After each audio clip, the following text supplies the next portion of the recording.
Hello everyone, this is the demonstration of TCP throughput analysis under variable conditions using Wireshark.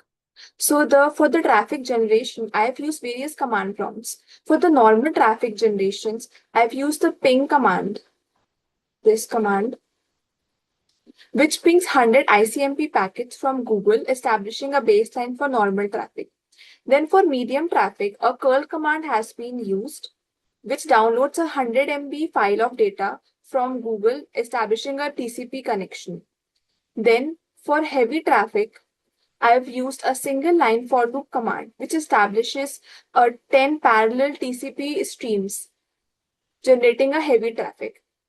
Now, these will be demonstrated in Wireshark.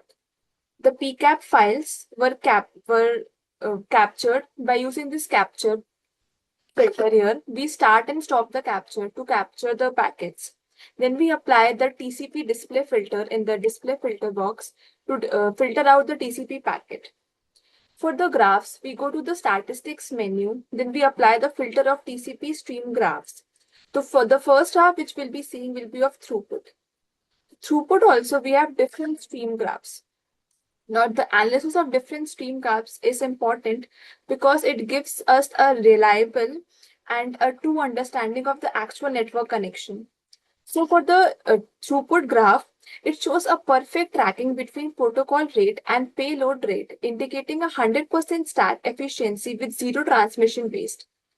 Then the next graph would be the IO graph. The IO graphs could be generated from here, like you apply the IO graph filter and then you get, it is the graph of packet per second and time, number of packet transfers per second and time. Here also we can apply different filters of time as 500 milliseconds or 1 seconds here, 500 milliseconds and 1 seconds.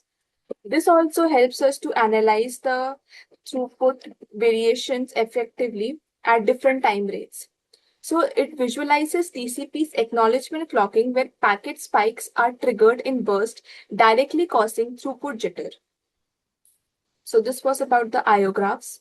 Then the next graph could be generated by applying the filter TCP stream graphs. We'll go to the TCP sequence Steven, this one. So the slope throughput identity, the mathematical slope of the line is identically the throughput. The flat horizontal lines represent the zero throughput state where the sender is stalled waiting for the acknowledgements or data. Then the next graph would be TCP sequence TCP trace graph. So this graph, here also we can apply different stream filters such as stream 0 and stream 1 from this. This is the stream 1, this is the stream 0. So it visualizes the massive gap between the receive window boundary and the data line, quantifying the unused throughput potential. Here this can be seen, the throughput, this. This basically helps us in measuring the throughput. Then the next graphs, which goes as round trip time graph. The round trip time graph, it confirms a zero congestion path, meaning throughput is currently unrestricted by delay. It yields a bandwidth delay product BDP of around 2 bytes, explaining why we need almost no data in flight to maximize the throughput. Then the next graph would be window scaling graph. Here also different filters can be applied. This proves a massive gap over 5 million times between theoretical maximum output and the actual achieved rates, confirming that a large window alone doesn't guarantee speed or maximum throughput. So these were about the normal traffic graphs. The rest graphs were generated using SCAPI code. These were the graphs of packet distribution and flag distributions, the packet size distribution, and the flag size distribution for each and every traffic. Here, the 60 byte spike confirms traffic is mostly handshake and acknowledgements. Here, the flag distribution graph, the high acknowledgement count confirms that the network is primarily handling acknowledgements and keeping alive the connection. So this was about the normal traffic. Now, the medium traffic. Similarly, the medium traffic PCAP file was generated by stopping and starting the capture from there, and then applying the TCP display filter to filter out the TCP packets. Here we filter out the TCP packets, and then we go to the statistics, apply the filter of TCP stream, and we get the graphs of the throughput. We start with the throughput. So here also we can apply the filter of the stream 0 or stream 1. Here it isolates the control data, it isolates the zero throughput handshake from the data plane, preventing control overhead from the skewing results. It actually captures the exponential slow start. Like here it is a spike in the throughput and then it becomes normal. So this is how it differs from normal traffic, where it can actually show lower throughput than normal burst due to several composed camps, whereas in normal traffic it is not there. It's nearly to zero. Then the next graph, again we can apply the filter of TCP stream graph, and we can have the round trip time graph or the TCP sequence Steven graph. This is the TCP sequence Steven graph.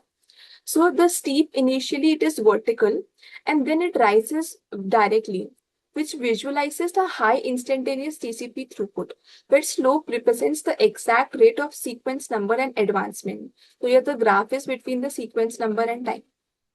Then we have the next graph of TCP stream graph, TCP sequence, TCP trace. Here also two graphs could be taken of stream 0 and stream 1 for a better analytics.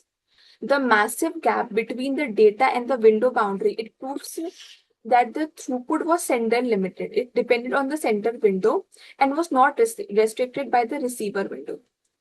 This is for stream 1 and that was for stream 0. So as the streams, we differ the streams, we get different graphs. Then the next graph would be TCP streams RTT, round trip.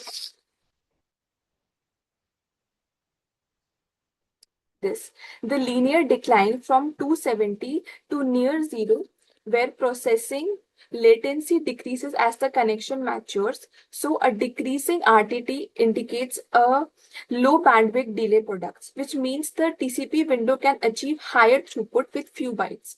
So it indicates that the TCP has achieved a higher throughput in comparison to the normal traffic. Then we have the next graph for the window scaling.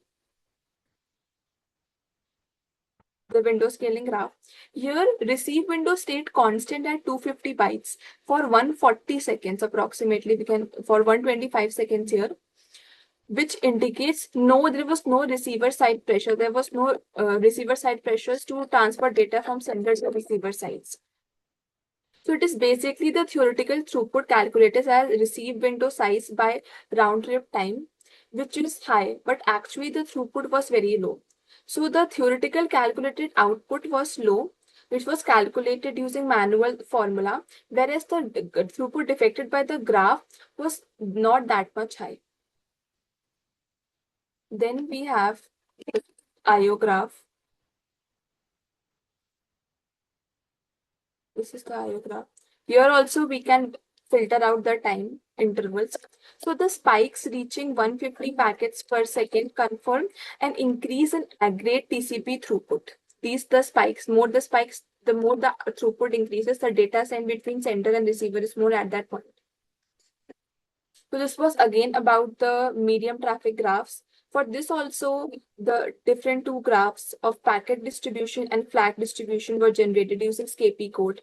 The packet distribution indicates the 1500 byte spike, which proves that the connection is utilizing the maximum segment size for peak efficiency. Then the flat distribution graph. The massive acknowledgement count, it confirms a sustainable data transfer where acknowledgements drive continuous flow of information. So these help us more to analyze the throughput of TCP. Then the last was the heavy traffic, which was generated using a single line for loop command. Here also, we apply the filter of TCP to filter out the TCP packets. Then we go to statistics, apply different filters like TCP stream graphs. We'll go with the throughput. So throughput here, this is stream 0, this is stream 1. So peak throughput of only 600 bits per second confirms these streams capture short-lived TCP handshakes, the sync and acknowledgement packets, rather than a bulky data. So the throughput remaining 0 at many points proves these streams carried 100% protocols, and here the throughput is maximum at around 160 millisecond. That means the maximum throughput we get in high traffic, because a lot amount of data is transferred from sender to receiver side. Then we have the next graph of TCP sequence Steven graphs.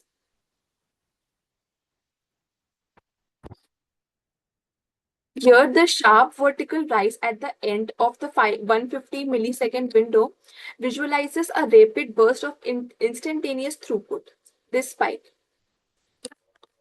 Then the next graph we have is the TCP trace graph. Here also we can apply the filter of stream 0 and stream 1 to get the different graphs for a better analysis. So this gap is more than we saw in medium and normal traffic. This is because a large amount of data was transferred, and it proves that throughput was not restricted by the receiver buffer capacity. Then the next graph is the round trip time graph. Then a starting RTT of 55 milliseconds, it is over 360 times higher than normal traffic, which provides the direct evidence of maximum queuing delay that throttles the throughput. This proves that there is the maximum throughput in heavy traffic in comparison to normal and medium traffic. Then the next graph would be the window scaling graph.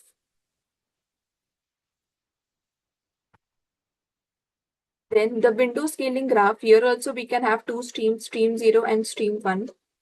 The narrowing gap between a data and the window boundary marks where TCP flow control actively begins to throttle throughput to prevent buffer overflow. So this was about the window scaling graph. Then the next graph is about the IO graph. Here also we can have different interval of 1 second and 500 milliseconds.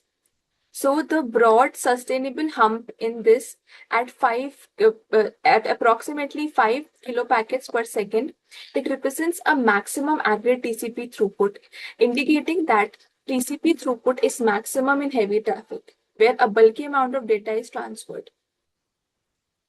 Then for this also, two different graphs were generated using the SCAPI code, the flag distribution graphs and the packet distribution graph.